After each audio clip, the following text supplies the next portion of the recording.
Hello dears, I welcome all of you to the next subject series of MDCate.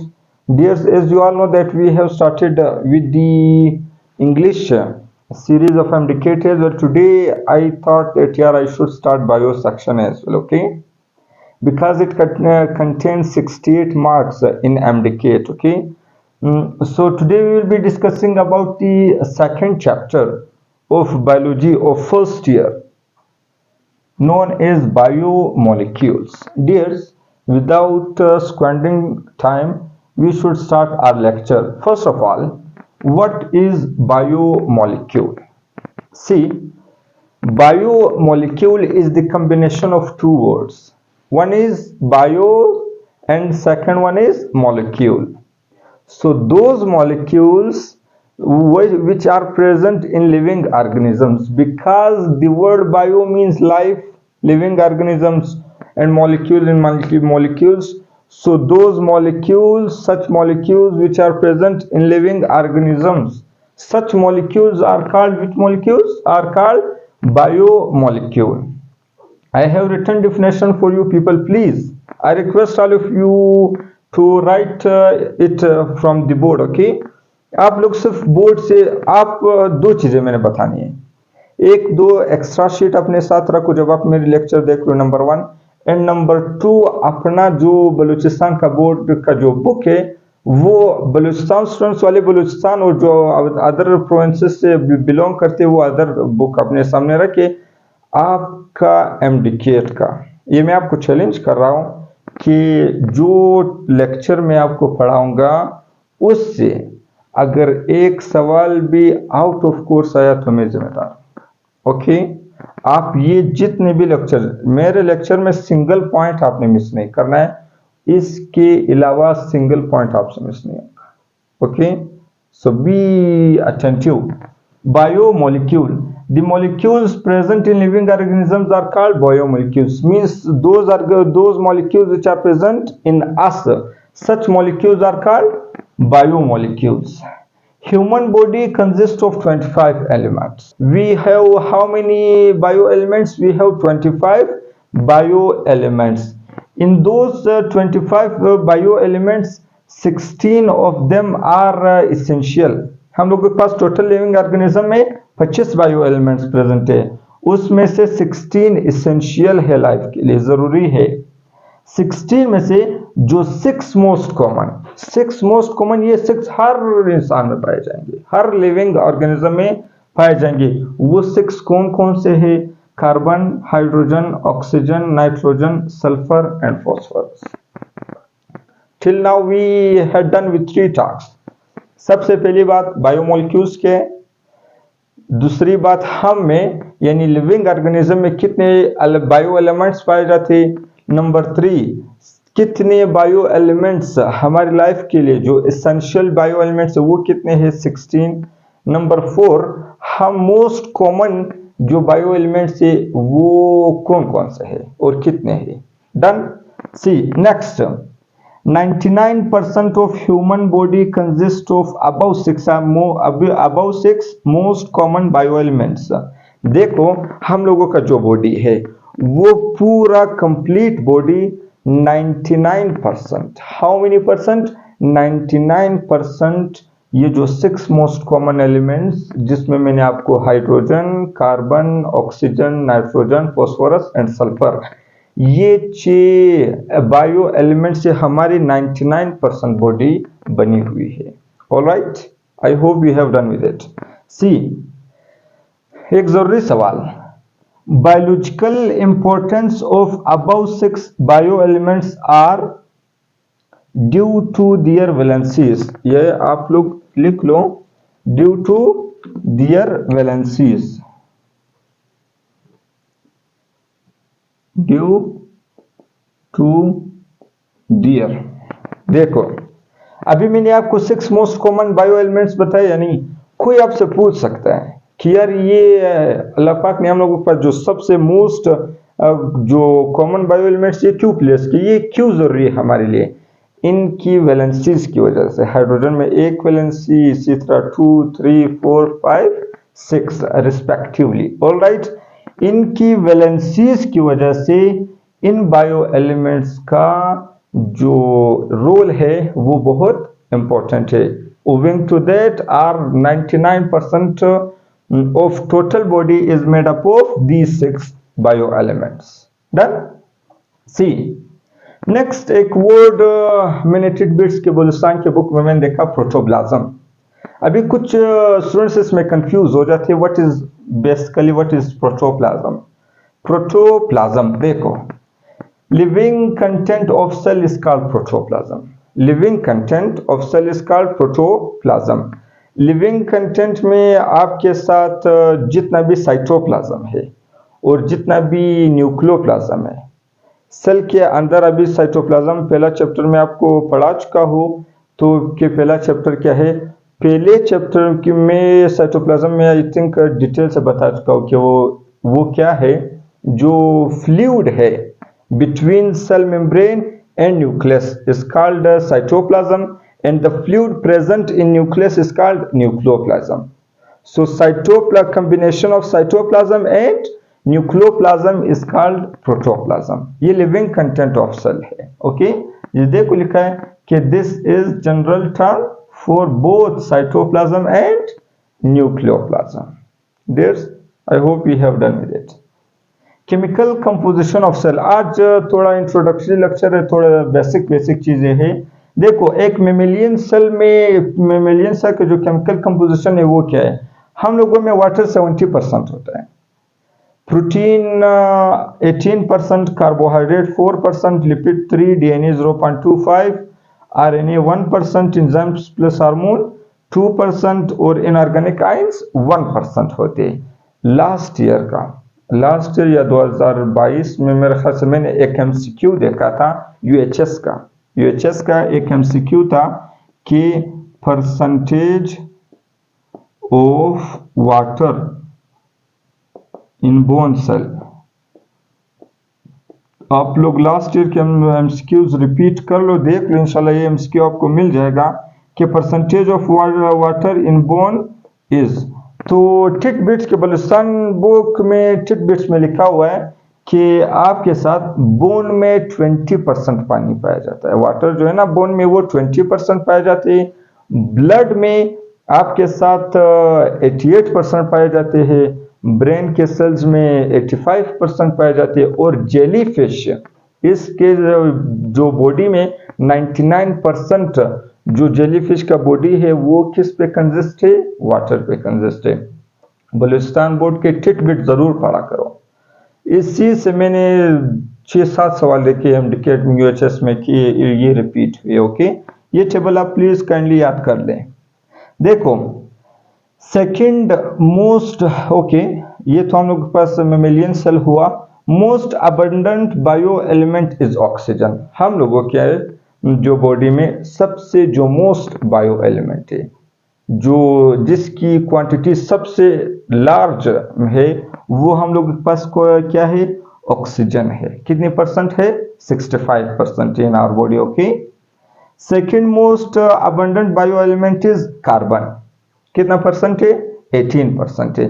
Carbon और protein में वो नहीं हो जाओ, कंफ्यूज नहीं हो जाओ।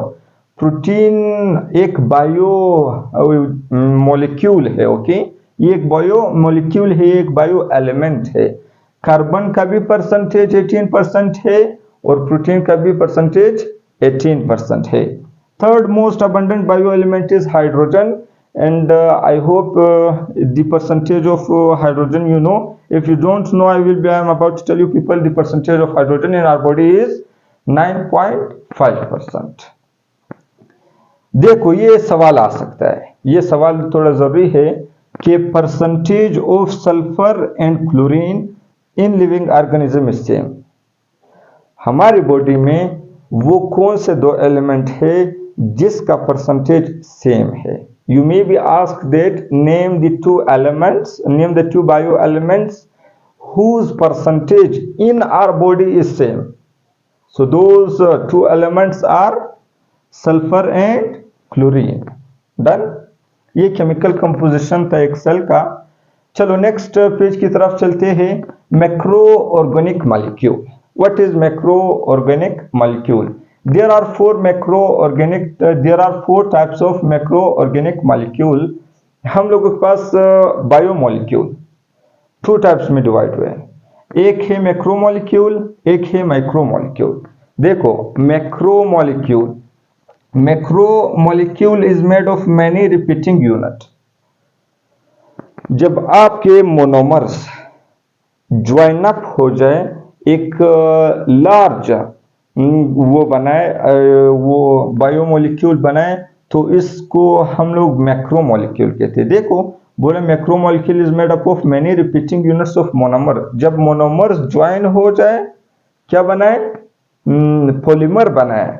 वो जो पॉलीमर को हम लोग फिर क्या कहते हैं? मैक्रोमोलिक्यूल कहते हैं। क्या कहते हैं? मैक्रोमोलिक्यूल कहते हैं।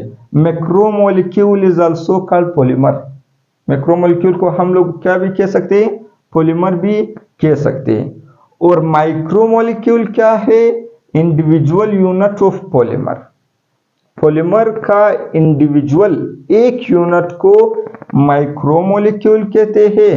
और जब ये इंडिविजुअल यूनिट्स ज्यादा हो जाए, ज्यादा ज्वाइन हो जाए, तो फिर एक नया स्ट्रक्चर बना देते हैं जिसको हम लोग पॉलीमर या मैक्रोमोलिक्यूल से जानते हैं। देखो तो हमारे बॉडी में हमारे साथ कितने मैक्रो ऑर्गेनिक मॉलिक्यूल्स है?